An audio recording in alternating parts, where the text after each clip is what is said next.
CBI விசாரணை வேணும் அப்படின்னு தாவேக்காவும் இப்ப கோர்ட்ல கேஸ் போட்டிருக்கிறாங்க, பாஜகவும் அதை கேக்குது, அதிமுகவும் கேக்குறாங்க. இப்ப இந்த விசாரணை அதற்கு சிபிஐக்கு போனாதான் உரிய உண்மை வெளியில வருமா? இது அரசியல் காரணங்களுக்காக முன்வைக்கப்படக்கூடிய ஒரு கோரிக்கையா தான் நம்ம பார்க்க வேண்டியிருக்கு. இதுல நான் மறுபடியும் அதே கொஸ்டின் தான் கேட்கிறேன். சிபிஐங்கிறது என்னவோ ரொம்ப 100% நம்பகத்தன்மை உள்ள ஒரு புலனாய்வு நிறுவனம்ங்கிற மாதிரி எல்லாரும் இங்க பேசுறாங்க. சிபிஐங்கிறதும் ஆளுங்கட்சியால் கையாளப்படக்கூடிய ஒரு கருவியா தான் இன்னைக்கு மாறி இருக்கு. சிபிஐ வழக்கு போட்டுட்டா தாமதப்படுத்த முடியுங்கிறத தவிர இதுல ஒன்றும் பெரிய நீதி கிடைக்கும்னு சொல்ல முடியாது. எனக்கு தெரிஞ்சு வேங்கைவேல் விவகாரத்துல கூட நீங்க சிபிஐ கூறுனீங்க, தமிழக காவல்துறை மேல இருக்கக்கூடிய நம்பிக்கை போயிருச்சு, சிபிஐ விசாரணை தேவை அப்படின்னீங்க.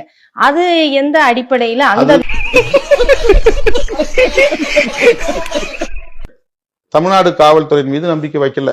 அவங்க எங்களையே மிரட்டுறாங்க, எங்களையே ஒத்துக்க சொல்றாங்க, எங்களையே குற்றவாளியாக்க பாக்குறாங்கன்னு தொடக்க நாள்ல இருந்து டே 1ல இருந்து அவங்க இதே குற்றச்சாட்டு சொன்னாங்க. இப்ப அவங்களுக்காகத்தான் நான் பேச முடியும்.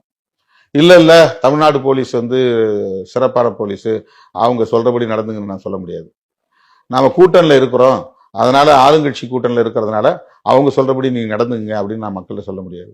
பாதிக்கப்பட்ட மக்களுக்கு தமிழ்நாடு காவல்துறையின் மீது சுத்தமா நம்பிக்கை இல்லைங்கிற போது வேற என்ன கோரிக்கை வைக்க முடியும்? ஸ்பெஷல் இன்வெஸ்டிகேஷன் டீம் கேட்கலாம். இல்ல, அப்படி இப்ப ஒரு பார்வை இருக்கும் போது பாதிக்கப்பட்ட மக்களுக்காக நாங்க சொல்றோங்கிறது ஒரு வெற்று வார்த்தையா தானே இருக்கும்.